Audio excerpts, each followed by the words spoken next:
Hello, good morning, and welcome to Unacademy, a one-stop destination for the English medium civil services aspirants. Let's get started with the analysis of today's The Hindu newspaper.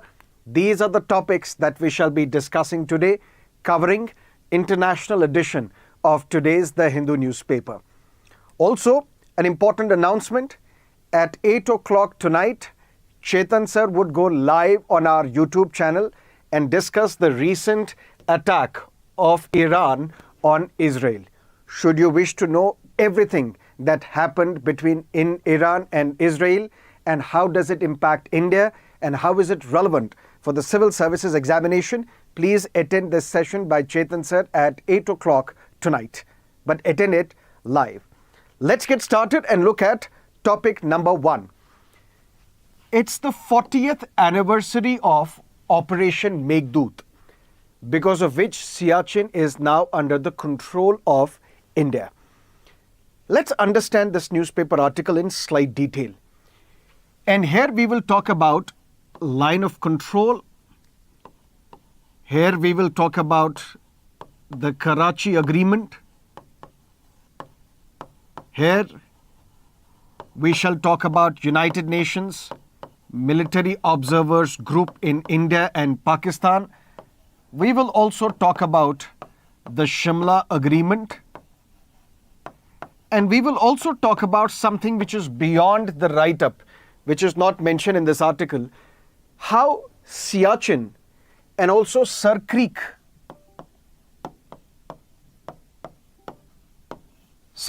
which separates Gujarat from Sindh in Pakistan, how Sir Creek and Siachen, these were considered to be low-hanging fruits. What do we mean by low-hanging fruits? That there are some areas of disagreements between India and Pakistan. There are some areas which are disputed between India and Pakistan. And it is, although difficult to solve those areas, to solve those problems, concerns and disputes, for example, the bigger issue, which is that of Kashmir. Indian point of view is Jammu and Kashmir is an integral part of India. Not just that, the Pakistan-occupied Kashmir is also an integral part of India. So there was an agreement called Lahore Agreement, Lahore Declaration, when Prime Minister Atal Bihari Vajpayee visited Pakistan. And thereby, it was said that Kashmir is an outstanding issue between India and Pakistan. Mr. Arun Jaitley was asked, how can you say that Jammu and Kashmir is not a dispute when your own government is saying Jammu and Kashmir is an outstanding issue between India and Pakistan? Mr. Jaitley said, outstanding issue means that the Pakistan-occupied Kashmir is also an integral part of India and we have to take it back. That's the outstanding issue between India and Pakistan on Kashmir. But be that as it may, Kashmir is a big issue, terrorism is a big issue. Then there are other issues, for example, trade, which can be easily resolved according to experts. But according to these experts, Sir Creek and Siachen, these were considered to be two low-hanging fruits. We can easily resolve these disputes. Siachen, for example, which is considered to be the world's highest battlefield, more Indian soldiers have died not because of the cross-border firing, not because of infiltration, not because of the firings or ammunition fire from across the border from Pakistan, but because of the extreme weather conditions in Siachen. For that, we need to understand that although the line of control which separates India and Pakistan, or which separates the Indian side of Kashmir from the Pakistani-occupied Kashmir, although both sides agree on what constitutes this line of control, Siachen is not demarcated properly. That is why both countries claim Siachen. That's number one. Number two, when there was a war between India and Pakistan on Kashmir, ultimately matter went to the United Nations. United Nations Security Council issued and passed a resolution. Then there was Karachi Agreement in 1949. And based on this Karachi Agreement, both sides agreed on line of control. This line, that is why we say the line which separates India from Pakistan in Kashmir, it's not called border, it's called line of control. So both countries agreed on line of control. But then, since there was a ceasefire in Jammu and Kashmir, based on the resolutions passed by United Nations Security Council, that is why there is a UN office called United Nations Military Observers Group in India and Pakistan, whose primary responsibility is to track whether this ceasefire is holding or not, to monitor whether somebody is violating the ceasefire, and to report to United Nations that there has been a ceasefire violation. The very presence of United Nations Military Observers Group in India and Pakistan, the very presence of this office gave a sense to the international community, or gave a sense to others, that Kashmir is a disputed territory between India and Pakistan. But then came 1971 war between India and Pakistan, which led to the emergence of Bangladesh as an independent entity. Lots and lots of Pakistani areas were captured by India. Lots and lots of Pakistani soldiers and army men were treated as prisoners of war by India. But then a historic summit happened in 1972 at Himachal Pradesh in Shimla, which was attended by Prime Minister Indira Gandhi, by the President Zulfikar Ali Bhutto, and ultimately these prisoners were given back to Pakistan. Most of these areas which were captured by India were given back to Pakistan, although some strategic areas were retained by India. But something dramatic happened at the Shimla Agreement in 1972, which is considered to be one of the biggest diplomatic success of India, as well as considered to be a weakness as well, failure as well. What is the success? Because of this Shimla Agreement, Jammu and Kashmir became a bilateral issue. Prior to Shimla Agreement, Jammu and Kashmir was considered to be an international dispute because the matter was at the United Nations. The matter was at the United Nations Security Council. The Security Council asked for a plebiscite in Jammu and Kashmir under the auspices of United Nations, under the supervision of the United Nations. And this proved a point in India that it was a mistake to approach the United Nations, because United Nations then, as it is today, was under the grip of United States. United States and Pakistan were close friends, and United Nations took the side of United States, took the side of Pakistan. So the policymakers in India realized that it was a mistake to approach United Nations on Kashmir. But how do we de-internationalize Kashmir? For that, Shimla Agreement played a very important role. And now both sides signed an agreement at Shimla, India and Pakistan, saying Kashmir and every other issue is a bilateral issue between India and Pakistan. When it's a bilateral issue, that means United Nations has no role. United Nations Military Observers Group in India and Pakistan have no role.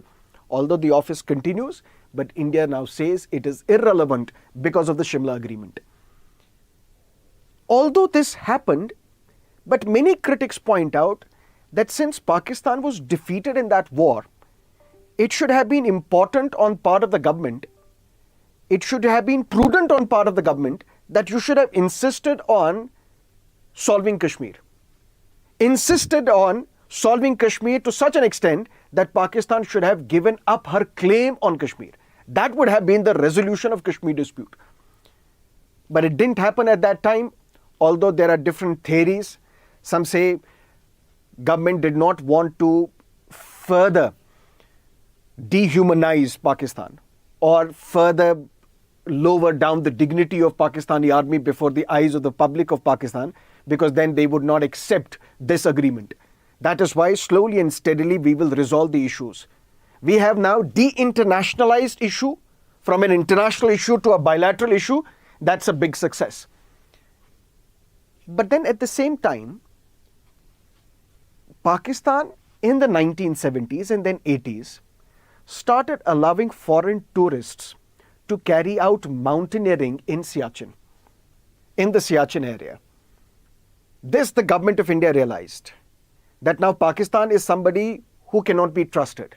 So preempting Pakistan's motives, that Pakistan may want to capture Siachen because it was uninhabitable, because it was an area which was under extreme weather conditions. What government of India did? Launched Operation Meghdoot in April 1984, and ultimately what happened? Siachen was captured by India, or Indian Army landed on Siachen. From that time onwards, there have been intermittent firings, there have been intermittent ammunitions fired at each other by India and Pakistan. But since 2003, we have seen that the ceasefire on Siachen holds. More soldiers, as I said before, have died because of extreme weather conditions and not the ammunition fired or arms and ammunition fired by Pakistan. Then came a historic time. The year was 2006, when it was all considered certain that maybe some resolution would be found on Siachen. Something had happened in 2002 as well. Parvez Musharraf, who was considered to be the architect of the Kargil War, in 1999 he dethroned Nawaz Sharif as the Prime Minister of Pakistan, imposed military rule in Pakistan, became the dictator, later on became the president as well. In 2002, he visited India, a summit known as the Agra Summit. And in that summit, Mr. Vajpayee was the Prime Minister. It was all agreed that maybe there will be agreements signed on Siachen, on Sar Creek, on Kashmir as well. There was a 4-point formula proposed by Parvez Musharraf, which was all considered to be accepted by both the parties. But according to various reports, it was the then Deputy Prime Minister, the then Home Minister, Mr. L.K. Advani, who rejected that formula.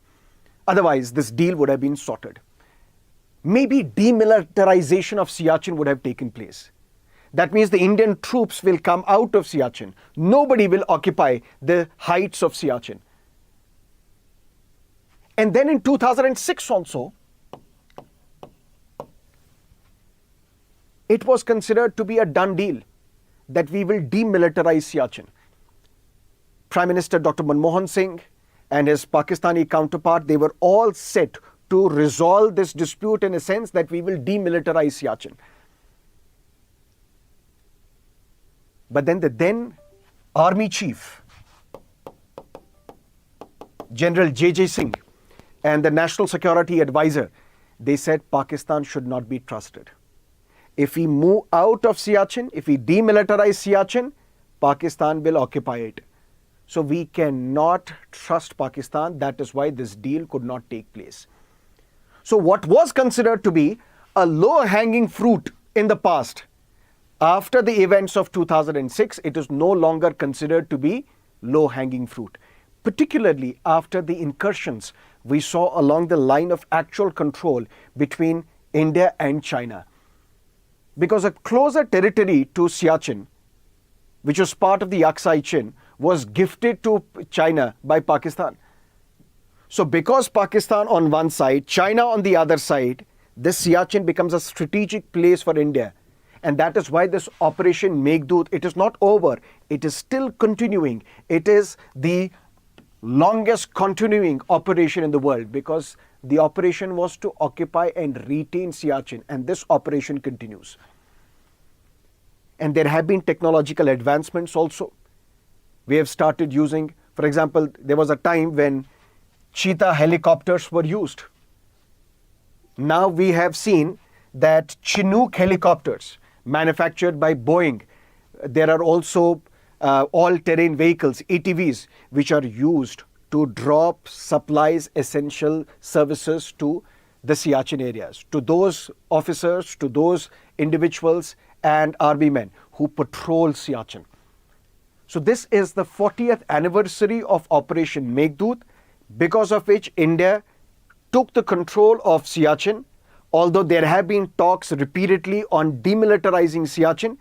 But now the policy position is Pakistan cannot be trusted, particularly what happened in 2020 when there were clashes between India and China along the line of actual control. And this strategic location, although the world's highest battlefield, on one side we have Pakistan, on the other side we have China. This strategic location should not be given up, should not be demilitarized. That is what you need to understand from this topic. Let's move on to something else.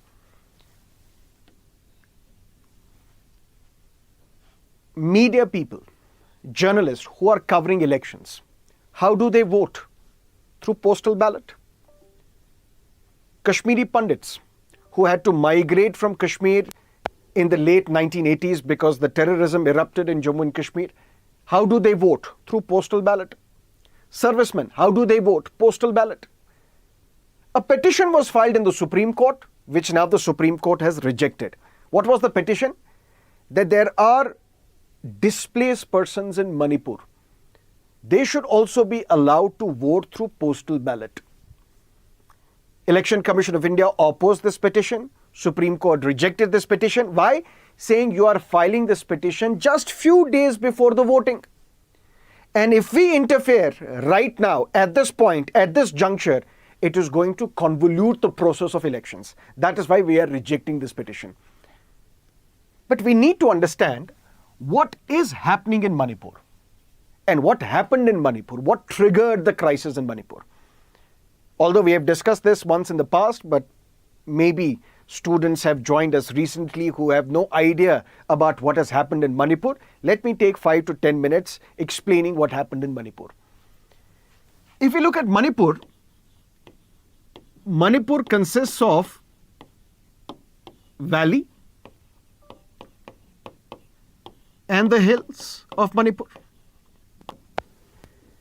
In valley, we see the predominant population of Metis.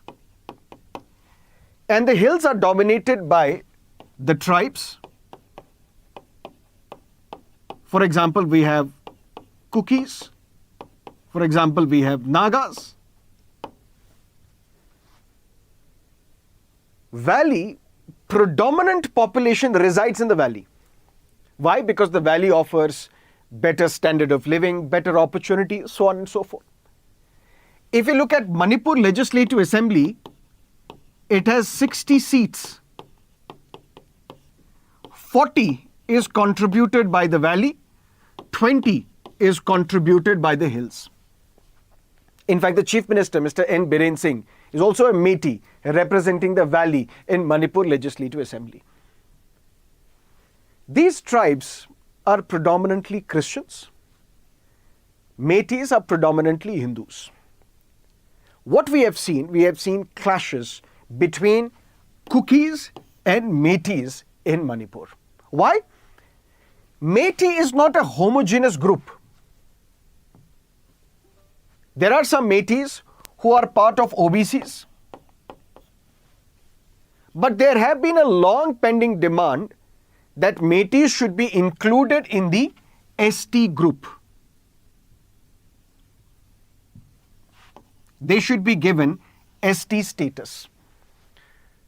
Then something happened. 2023, March 2023, the Manipur High Court issued an order directing the state government of Manipur that what you should consider? You should consider granting ST status to Metis. And this status should be given to Metis preferably within 1 month, within 4 weeks of the receipt of this order. So what is the issue? Manipur, hills and the valley. Hills dominated by the tribes, valley dominated by the Metis. Metis is not a homogeneous group. They have the OBC status as well. Some have the SC status as well. But they wanted ST status. Manipur High Court in 2023 issued an order directing the state government that you should consider giving ST status to Metis. You should ask the central government to give ST status to Metis, and you should do this preferably within 4 weeks of the receipt of this order. And this led to a clash between the Metis and Kukis. And this clash has led to the deaths, unfortunate killings of close to 200 innocent civilians. It has displaced thousands of citizens of Manipur as well. But something else.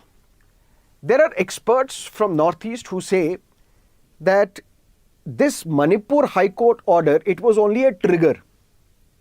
It triggered this clash. But there was simmering tension between the tribals and the Metis for a long time. How? They point out to 3 reasons. Reason number 1, the government of Manipur, led by Mr. N. Biren Singh, he launched campaign saying we need to evict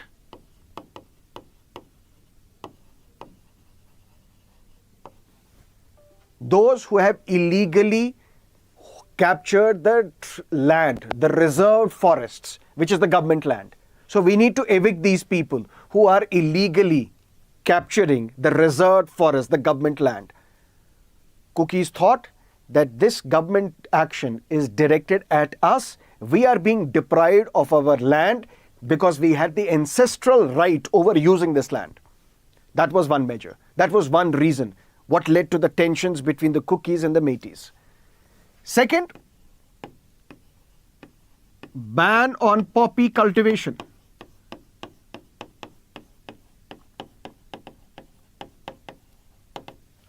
The Manipur government said there is an international drug syndicate. There are drug syndicates from Myanmar and other countries who are using the poppy cultivation in Manipur, and they are disrupting the social order. Manipur government imposed a ban on poppy cultivation, which was also viewed by some amongst the Cookies that this is something which is targeting us, targeting our economic emancipation. In fact, N. Biren Singh government had launched a campaign called Back to Hills. Just like Swami Dayanand Saraswati gave a call back to the Vedas, and he was talking about early Vedic period when there was no caste conflict per se. Similarly, a campaign was launched by N. Biren Singh, Back to the Hills. Let's go to the hills and let's try and meet these tribes and resolve their problems and concerns. But Cookies thought that this Back to Hills campaign is focusing on Nagas. They want to take the benefit from Nagas. They want to come closer to Nagas. And thereby, they want to drive a further wedge between Cookies and Nagas. That means they are trying to create tribal conflict between Nagas and Cookies. All these things pointed out led to simmering tensions between Cookies and Métis, and the spark that was required was provided by the Manipur High Court order. But this Manipur High Court order, we could say, or we can say, is blatantly wrong. Why wrong? Because the year was 2000. A 5-judge constitution bench of the Supreme Court, in a case known as Milind versus State of Maharashtra, it had categorically stated that no state government, no court, no tribunal has the power to make any changes, modifications to SC and ST list. Who has the power to add to this list? Who has the power to remove something from this list? That power is given to the president. Because there is something called Constitution, SC and ST order of 1950. And it is this list which talks about SCs and STs in this country. Who has the power to modify this list, add something to this list, remove something from this list? That power is with the president. And president can do that only after a bill is passed by the parliament. So if at all Métis were to be included in the ST list, for that, what was the procedure? What should have been the procedure? A bill should have been passed by the parliament. Based on that bill, this SC/ST list should have been notified by the president. That means president would have entered this Métis community in the list of STs. It can't be done by a court order. It can't be done by the state government. It can't be done by the tribunals. Who said this? A 5-judge constitution bench of the Supreme Court in 2000 in a case known as Milind versus State of Maharashtra. So this Manipur High Court order directing the state government that you should consider granting ST status to Métis, preferably within 1 month or 4 weeks of the receipt of this order, was against the 2000 Supreme Court bench judgment. thankfully, in February this year, on February 22 this year, the Manipur High Court directed that this particular paragraph, which talks about giving ST status to Metis, this paragraph should be deleted. So what Manipur High Court now did, it accepted its mistake because its judgment went against the Constitution Bench judgment of the year 2000. And now in February this year, the Manipur High Court has ordered deletion of this paragraph from this judgment. But even then, the conflict persists between the Metis and the Cookies because it was not only about this judgment. The spark was provided by this judgment. It goes about the long-standing dispute or long-standing concerns that Metis and Cookies have against each other. But that is what you need to understand from this column. Let's look at another important article, New Data Law, a barrier to journalistic free speech. Is right to privacy a fundamental right? Yes. A 9-judge bench of the Supreme Court in 2017 in K.S. Puttaswamy case, also known as the Aadhaar case, said right to privacy is a fundamental right under Article 21 of the Constitution. But despite that, we did not have any data protection law. Your personal details, my personal details, we share these details online with a lot of intermediaries. But how is this data protected? There was no law. But finally in 2023, a law was passed called Digital Personal Data Protection Act. But this law needs rules to be implemented. Just like Citizenship Amendment Act was passed in 2019, but to implement that law, we needed rules. Those rules have now been passed, issued by the government. Similarly, for this law, we need to operationalize this law. We need rules. And these rules are awaited and might be released, and yes, will be released now, only after the general election. But according to this writer, this particular law will have a chilling impact or chilling effect, or will affect the journalistic free speech. How? 2 ways. Way number 1 and way number 2. If I have to use your personal data, and what is that personal data? I'll tell you in some time.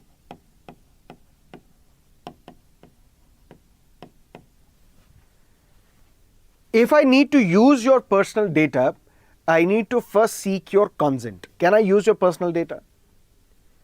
Even after you have given your consent, you can also further ask for erasure. That means consent and erasure. That means first, you can give me the consent that you can use your personal data, but for a specific point of time. After that, you can say erase this personal data as well. That is covered under this law. This looks good, beautiful. But for a journalist, it may have a chilling impact. How? For example, I am a journalist, I have to write about a politician who is contesting election. Now, there are some pieces of information which are publicly available. For example, what is the caste of this politician? What is the religion of this politician? What is the amount of assets in his name and in the name of his spouse? What are the criminal cases pending against him? All this is in public domain. All this is part of the affidavit that you have to submit to the Election Commission. But there may be something which is not in public domain.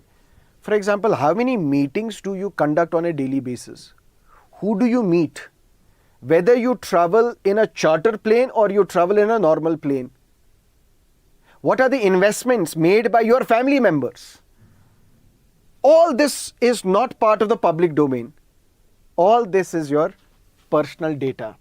And I'm writing something about this politician so that people can be made aware that look what this politician is doing. But before I can publish this personal detail or an article related to this personal data, I have to seek the consent of this politician. And what do you think? Will this politician give me the consent? So this law, which talks about consent before you can use your personal data, that violates the free speech. That violates a journalistic free speech. But not just this. Even if you give consent, and once the story is published, then the politician realizes that, okay, this story has raised eyebrows. This story might affect my electoral prospects. You can ask this journalist, delete this story, remove the story, erase, because it contains my personal data. So one way through which this law would infringe upon journalistic free speech is through consent and erasure. Second, what is the source, or should we say data processor? According to this law, the government can seek information from any data processor. But what is this data processor? How do you interpret this term? It remains to be seen once the law is implemented. One way in which we can interpret this term, data processor, is about a journalist. Majority of the stories that journalists do by conducting researches, and most of them through sources. I'm writing a story about a politician. Where is this information coming from? A source who may be a friend of this politician, who may be a worker of this politician. I'm writing something about an individual, and the information related to that individual is coming from a source. The government may ask information from that data processor. Who can be your source? So as a journalist, I have to then reveal who my source is, who gave me this information, based on which I publish this information, I publish this article, I publish this story. And both these things put together will impact, is a barrier to journalistic free speech. And in fact, under section 37 of this law, the government can censure any information, any story, if it is in public interest, in the interest of the public. But this public interest is such a vague term that any story can be stopped, any story can be censured, any newspaper article can be taken down. It can be viewed by the government that we are doing this in the larger public interest. What is then the way forward? The way forward is either get this law challenged before the court and ask the Supreme Court to strike down this law because it infringes upon freedom of press, which is also a fundamental right under Article 19(1)(a) of the Constitution. In fact, Editors Guild of India and other journalism organizations, they have already written to the government. Or the other solution can be these rules, which are yet to be made, which will be framed after the election. These rules, once they are made, because this law allows the central government that you can exempt somebody from this law. You can exempt somebody from the provisions of this law. And who that somebody can be? Journalists or journalism, those who practice journalism. So once the rules are made under this law, these rules should talk about these exemptions, because the government will have the power under this law to exempt certain data processors, certain classes from the ambit of this law, and those can be journalists. In fact, Sri Krishna committee, headed by Justice Sri Krishna, which was tasked to look at how a data protection law can be passed in India, he had specifically warned about not including journalists under the ambit of this law, giving exception to journalists. Otherwise, we can't have free speech. We can't have this fourth estate. There were multiple drafts of this bill which were put in public domain. At least 3 drafts previously gave exception to journalists, that you will not come under the ambit of this consent erasure clause. But once the final bill was enacted, final bill was passed, this exception was not retained for journalists. This also talks about something else. For a long time, we have been saying that Parliament is not functioning. We have a new Parliament, but it is dysfunctional. Some would say we have a new hardware, A new parliament building has been set up. But software is still the same, where we see frequent disruptions, where we see microphone and chairs thrown at each other by the politicians inside the parliament. The bills are getting passed without debate. The bills are getting passed without being referred to the select committees of the parliament. The bills are getting passed without being referred to elicit public opinion. But this particular bill was sent to a select committee. This particular bill was sent for public opinion. But what did public suggest on this bill? We don't know. And that is what this columnist writes about. He says we ought to know how other stakeholders, what did they recommend? So that finally we can also get to know the government listened to whom while implementing this law, while enacting this law, while enacting this bill. That means transparency, and that is what we need from the government. That is what we need from our institutions. Who recommended what? Who gave what suggestions to this bill? Ultimately, what was accepted by the government by enacting this law? That is something that we need to know, and that will fuel transparency in the system. In fact, as I said,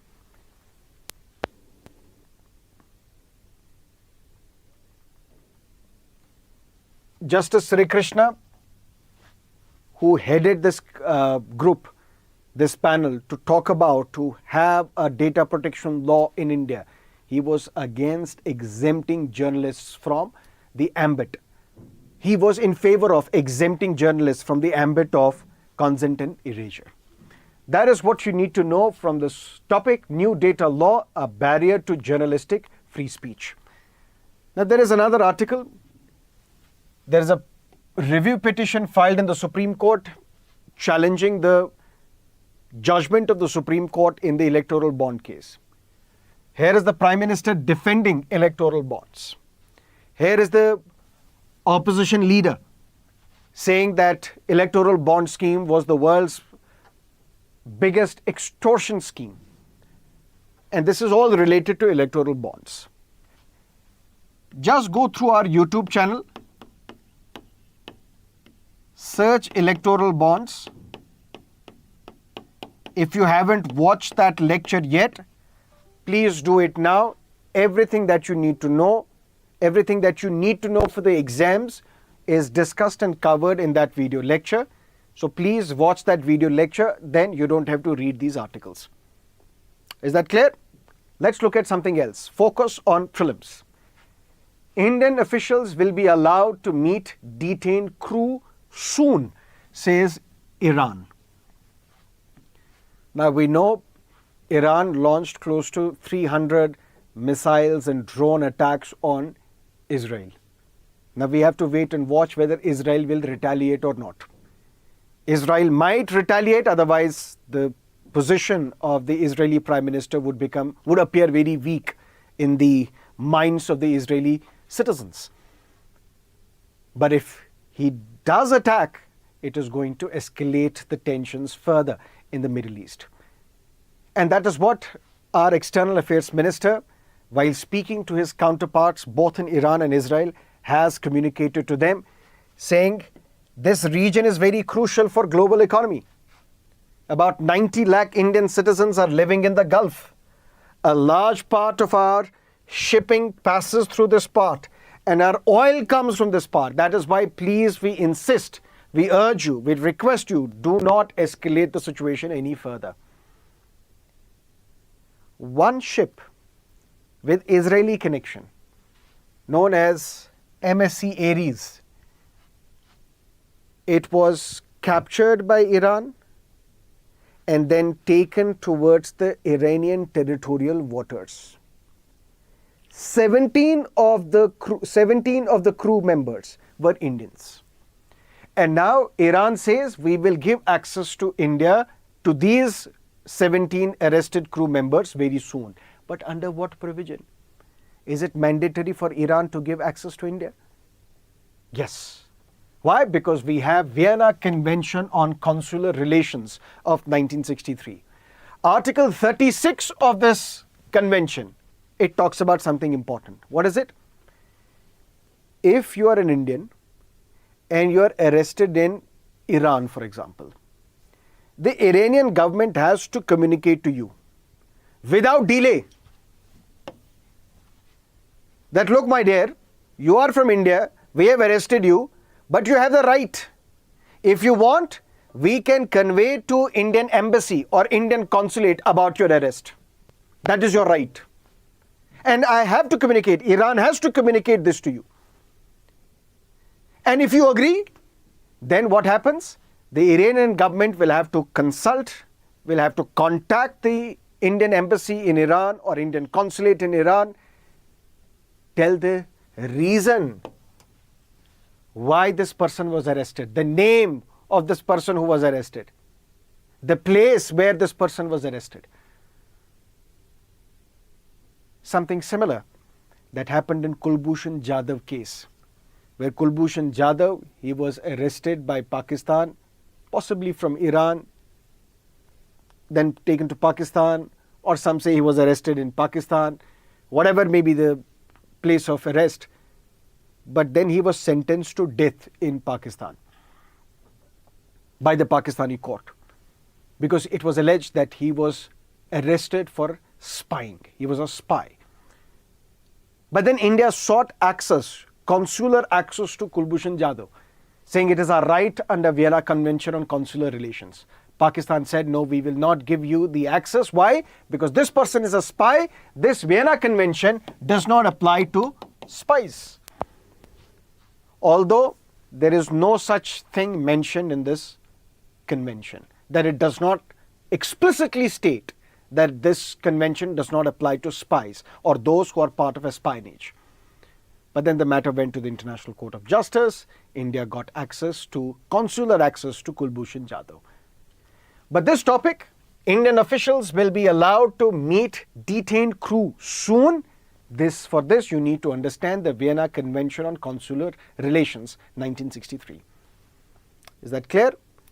Let's look at something else. This is a research paper or article related to a research paper published in today's Hindu newspaper by a professor who is the professor of the University of Florida. He and his team, they have identified some new genetic mutation for Parkinson's disease, and it will shed light into Parkinson's disease, maybe tell us conclusively what causes this Parkinson's disease, what are the genetic and environmental factors that are responsible for this disease. But for your examination, we need to understand few details regarding Parkinson's. Parkinson's, it's basically a neurodegenerative disorder, and it affects the movement. How? There are nerve cells called neurons in the brain. What do? These nerve cells, they produce dopamine. What is this dopamine? It is very important for your movement control. It is this dopamine which is called, it's basically a neurotransmitter that is very important for your movement. What happens? These nerve cells, they either become damaged or these nerve cells, they die. Which means enough dopamine is not produced. When enough dopamine is not produced, it affects the movement of the individual. There have been some famous celebrities who have been affected by Parkinson's. This is considered to be the number of patients suffering from Parkinson's is increasing year on year in United States, for example. And there are lots of symptoms. For example, tremors. Your body is shaking, and that too involuntary. You don't have any control. Your body shakes. Your hands shake. Your fingers shake. Tremors, that's one symptom. Bradykinesia, slowness of movement. For example, you have to lift a pen or you have to lift a spoon, you have to eat. There is so much slowness in your movement that simple tasks, they consume a lot of time. Rigidity, your bones, they become rigid, they become stiff. Plus, postural instability. For example, look at the posture. instability. Look at short-stepped gait. And there is no cure to Parkinson's. Therapy is prescribed, some medicines are prescribed, but these are just to soften some of the symptoms. But over a period of time, it progresses, deteriorates further. That is what we call Parkinson's disease. And these are the facts that you need to know regarding Parkinson's. Clear? Let's look at something else. Pole fervour peaks in Andaman in the run-up to April 19. That's when the voting takes place, to booths, by road, sea and foot. The political news. But from this political news, we have to extract some information related to the civil services examination. There are close to 3.15 lakh electors, voters in Andaman and Nicobar. But there are also 5 particularly vulnerable tribal groups. 3 of them have been mentioned on the electoral rolls: the Great Andamanese, the Onjays, the Shompans.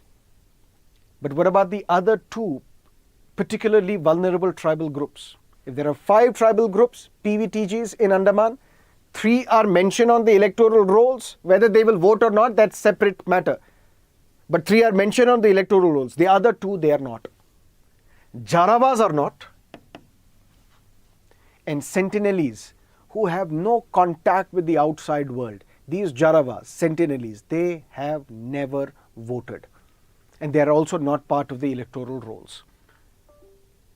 In fact, there is a Supreme Court judgment which says, if you are not a Jarawa, you should not enter the Jarawa areas. Although Jarawas, to some extent, had some connect with the outside world as well.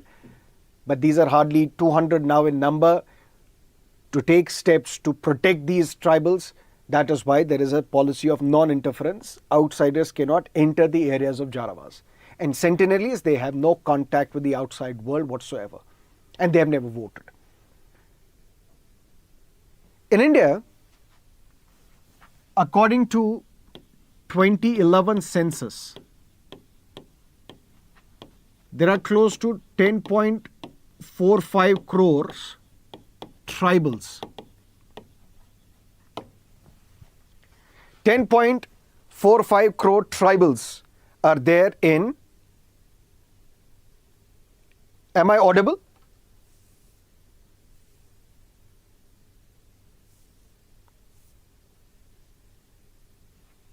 Okay. According to 2011 census, there are 10.45 crore tribals residing in different parts of the country. And they are present in 18 states and Andaman and Nicobar Islands.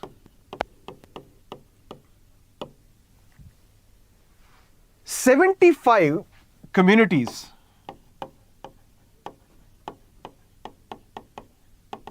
are designated as particularly vulnerable tribal groups who reside in 18 states and Andaman and Nicobar Islands. Which is the state which has the highest number of PVTGs? Odisha has the highest number of particularly vulnerable tribal groups. Clear? Another important statement. Something else. The year was 1973. Embark Commission.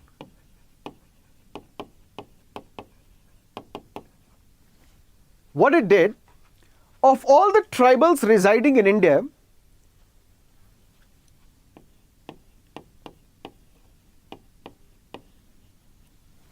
on the recommendations of the Embark Commission in 1973, it identified, created a distinct category called primitive tribal groups separately. That means these are also tribals, overall tribals, but some tribals are kept out and part of primitive tribal groups. Why? Because of their extreme backwardness,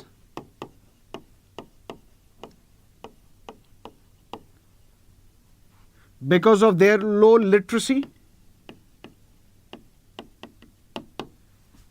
because of their declining population, or because of their stagnant population?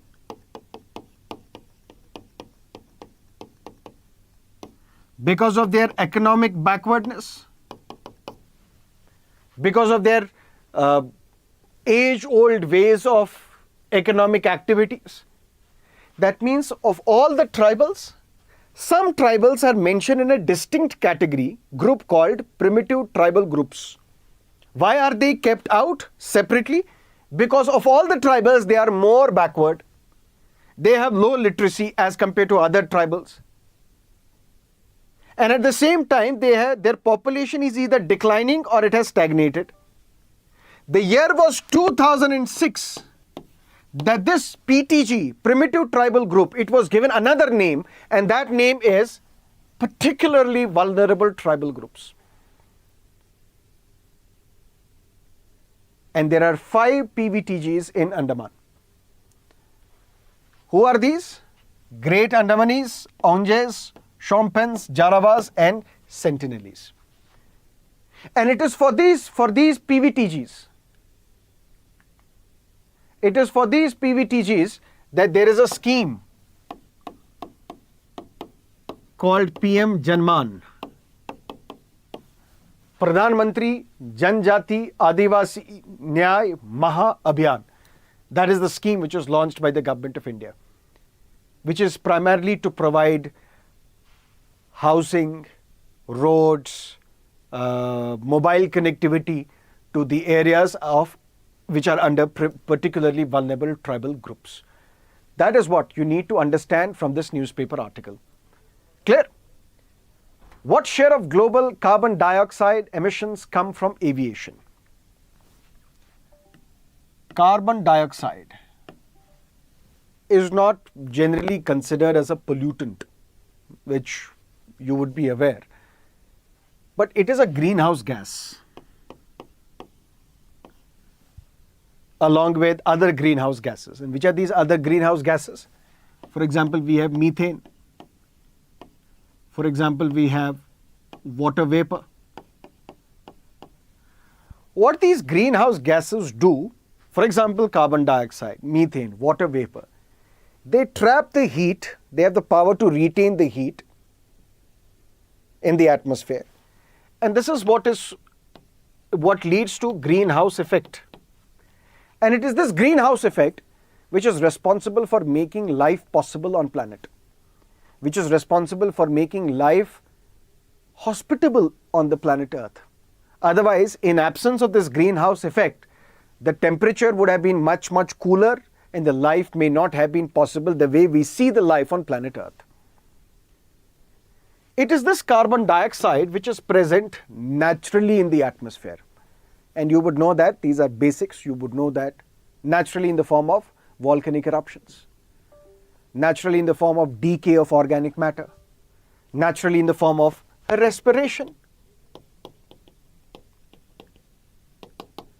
Clear?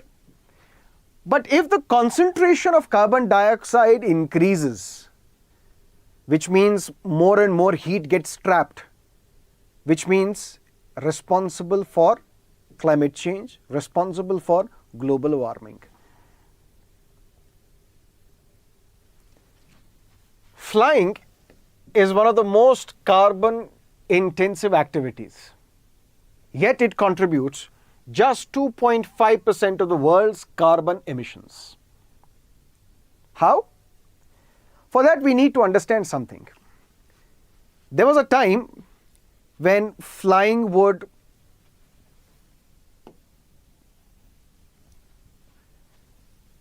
passengers in 2019, they traveled more than 8 trillion kilometers, which is about the same as light year. Flying has become more than twice as energy efficient. That means more and more people are flying, but it has become efficient as well, energy efficient as well. Why? Because we have changed the designs of the airplanes. They are now more energy efficient. There was a time when we would see their passenger seats were empty. Now, empty passenger seats is not a normal thing. We see flights are being booked to their capacity. Now we see bigger, wider planes which carry more number of passengers in one go. That means although the number of passengers are increasing, but we have seen flying has also become energy efficient because of various reasons. And this concentration of carbon dioxide can be best understood through Kaya identity. Kaya identity, for example, it talks about what is the population. If the population increases, maybe more and more population, they will gain access to flying through airplanes. How? Second reason of Kaya effect, second factor of Kaya effect, GDP. That means if the population increases and the economic levels of this population also increases. That means more and more people will be able to afford airplane tickets. That means it will further lead to increase in the carbon dioxide emissions. But although more people are traveling, air travel, but it has led to energy efficiency as well, because now planes are much more efficient.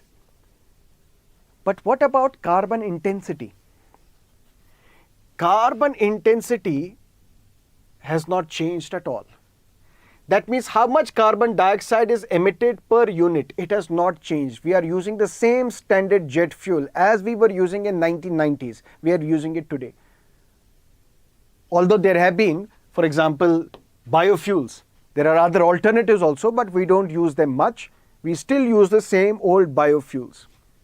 And the carbon intensity, which means the amount of how much carbon dioxide is emitted, that remains the same. How?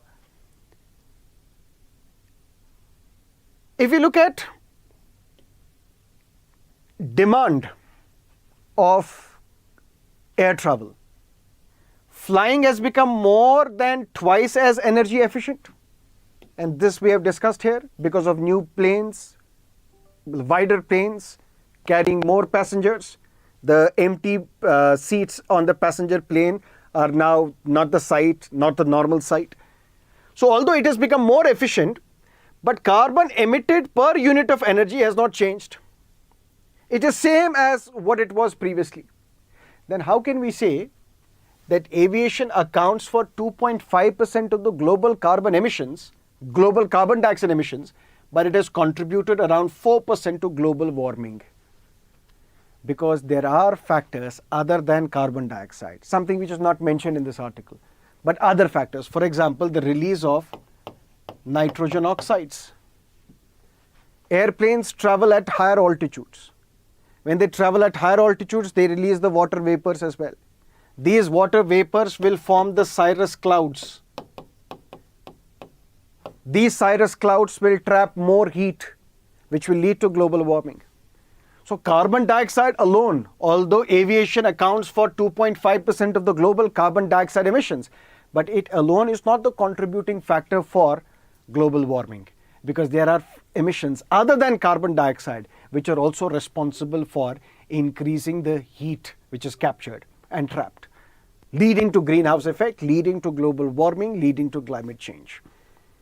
That is what you need to understand from this topic. Now there are two practice questions for mains.